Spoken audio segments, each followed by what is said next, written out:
मान्यवरांना विनंती करतो की त्यांनी येऊन व्यासपीठावर बसावं.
मंचकावर उपस्थित असलेले आमचे वर्धा जिल्हा काँग्रेसचे प्रभारी जिया पटेल, आदरणीय समीर भाऊ देशमुख, नितेशजी कराळे, नालवाडीच्या सरपंच प्रतिभाताई मौस्कर, आश्वासन त्यांनी त्यावेळेस दिले होते.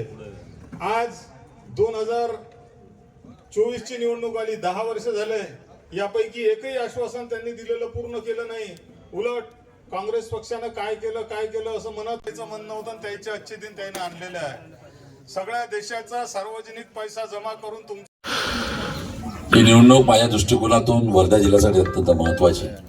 बाकी सगळे मुद्दे आपण सांगितलंच, पण उपस्थित सगळ्याला सांगतो, चेहरे मला पाठ आहे, काही विसरलं नाही. 2.5 वर्ष होतो तुमच्या लोकांसोबत त्या ठिकाणी, बऱ्याच ठिकाणी. अरे प्रवीण फोन बंद करा, 2 मिनिट सांग जरा, थोडं माझं ऐकून घे. मग तर आहेच नाही, अच्छा रेकॉर्डिंग करतो, काल करतो मी, आहे सर येईन तू म्हणे त्यावेळेस येईल. त्याची हा गांधी जिल्हा आहे. राष्ट्रपिता महात्मा गांधीने ह्या देशाची स्वतंत्राची सुरुवात ह्या जिल्ह्यातनं दिलेली आहे. सर्वसामान्य माणसासाठी कसं जगावं याचा विचार ह्या जिल्ह्यामध्ये आणि या जिल्ह्यातनं आपल्याला पवनारमधून सुद्धा मिळालेला आहे. या सगळी गोष्टीची आठवण करा जरा, नीट स्वतःला सांगा. आणि या दोन्ही विचारधाऱ्यातनं आपल्याला देशामध्ये आपण एक वेगळं वलय निर्माण केलेलं आहे. रजल्या गांजाला सोबत घेऊन चाललेलं आहे. सर्वसामान्य माणसाला देश माझा याचा अधिकार मिळवून दिलेला आहे. आणि त्या जिल्ह्यात समजा मनुवाद येत असेल तर आपल्या सगळ्याचं काही कर्तव्य आहे की त्या ठिकाणी. आणि मला असं वाटतं तुम्ही सगळ्यांनी पेटून उठलं पाहिजे जिल्ह्यातल्या. आणि एकदा सांगा की पुन्हा त्या ठिकाणी हा जिल्हा गांधी विचारधाराचा जिल्हा झालेला आहे, हे आपल्याला त्या ठिकाणी ह्या निवडणुकीच्या माध्यमातून झालं पाहिजे. अशा प्रकारचं विनंती करायला सुनील केदार तुमच्यापुढे आलाय. सुरुवातीला आलो असतो, पण माझ्या सुद्धा तिथं रामटेकला रणधुमाळी चालू होती. गांधी विचारधारा जोपासण्यासाठी मी पालकमंत्री असताना तुमच्या सगळ्या सहकार्यानं आपल्या जिल्ह्यामध्ये भरपूर काम केलं त्यावेळेस. मग त्या ठिकाणी सेवाग्राम विकास आराखडा असो की पवनार आश्रमचा असो, आपण सगळीकडं आपल्या परीनं काम केलं. पण एक काम तुम्ही सगळ्याला सांगते म्हणतात, तुमने क्या केलं सांग. पहिलं काम पुऱ्या देशामध्ये पहिलं काम गांधी विचारधाराला जोपासून ठेवण्यासाठी कोणी केलं असेल तर आपण केलं, काँग्रेसवाल्यानं.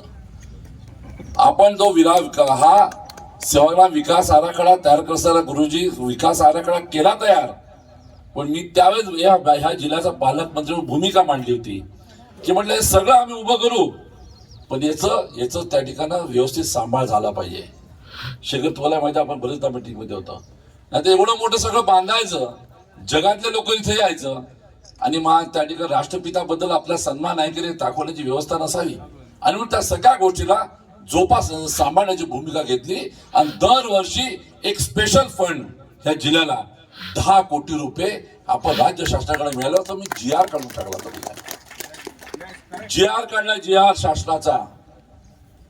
सरकार गेलं, 2 वर्षात खाली झाला, 1 रुपया अजून दिला नाही. हे यांनी राष्ट्रभक्ती सांगावी.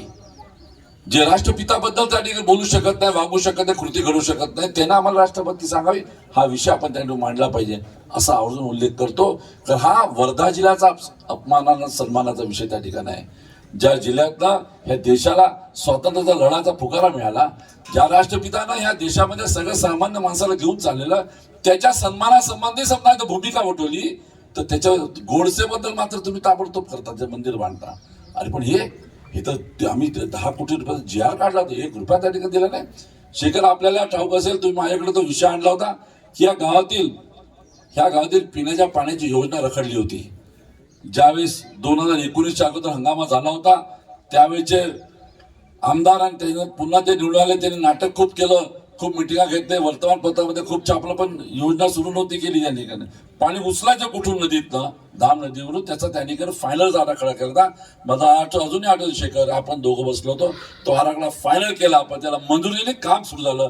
पुण्या शहरामध्ये सुद्धा पाणी आणण्यासंबंधी मी पालकमंत्री म्हणून तुमचा त्या ठिकाणी सहभाग केलेला माझा पंचकृती आहे. हे विषय त्या ठिकाणी या शहरामध्ये अजून आपले 2 ते 3 महिने अजून आपले सरकार राहून गेलं असताना, तर त्या ठिकाणी शिखर तुम्हाला आठवत असेल, छोटं तुम्हाला आठवत असेल, आपण की रेल्वे स्टेशनच्या बाजूची पुरी त्या ठिकाणची एक वसाहत आहे, ती सगळे पट्टे आपण त्या गोरगरिबाच्या नावाने लावून दिले असते, इथपर्यंत आपण काम करून ठेवलं. त्या ठिकाणी गोल बाजारामध्ये ज्यावेळेस आग लागली होती, ते तसंच पडलं होतं बसतं, पण तो प्रश्न सुद्धा निकाली आपण आपल्या तुमच्या कर्तृत्वानं आपण त्या ठिकाणी करून त्या निकाली काढलं पाहिजे. आणि हे सगळे विषय आहे, पण आज विषय गांधीजीला आणि गांधी विचारधारा. आणि आज ह्या वर्धा जिल्ह्याने याचं महत्व जगाला पटवून दिलं. त्यावेळेस महात्मा गांधींना, तर देशात तरी आपण पटवून देणार आहे का? त्या ठिकाणी पेटून उठा, आपापल्या गावात नीट करा, आपापले मोहल्ले ठीक करा, आपापले बूट ठीक करा आणि सांगू टाका, हा जिल्हा गांधी विचारधाराचा जिल्हा आहे. आणि नुसतं त्यांनी कृतीत होणार नाही, नुसतं भाषण देऊन होणार नाही. आपल्याला हे जंग जिंकायचे खूप झालं. आता इथं त्या ठिकाणी काँग्रेस विचारधाराचं, महाविकास आघाडीचं, सन्मानित शरद पवार साहेबांच्या पक्षाचा माणूस आपल्याला निवडून द्यायचाच आहे. हा जंग माना टेकन आणि BJP रवाना केलीच पाहिजे अशी विनंती करता येईल. बाकी सगळे विषय आपण सविस्तर बोलणं अशातला भाग नाही, पण हे 2 विषय, हा गांधी जिल्हा आहे, हा गांधी जिल्हा त्या ठिकाणी लक्षात ठेवायचं. या गांधी जिल्ह्यामध्ये मनोवाद चालणार नाही, या गांधी जिल्ह्यामध्ये गोडसे चालणार नाही, या गांधी जिल्ह्यामध्ये जातीमध्ये भांडण करणारा विचार चालणार नाही. या गांधी जिल्ह्यामध्ये ते जे चालेल ते सर्वसामान्य माणसाचा विचार चालेल. हे कृतीतनं आपण घडवून आणा. विकासाचे कामं खूप पालकमंत्री म्हणून मी माझ्यापर्यंत जे कोण करता आलं त्या ठिकाणी तुम्ही पाहिलेलं आहे, ते तुम्ही त्या ठिकाणी त्याचं नोंद घ्या.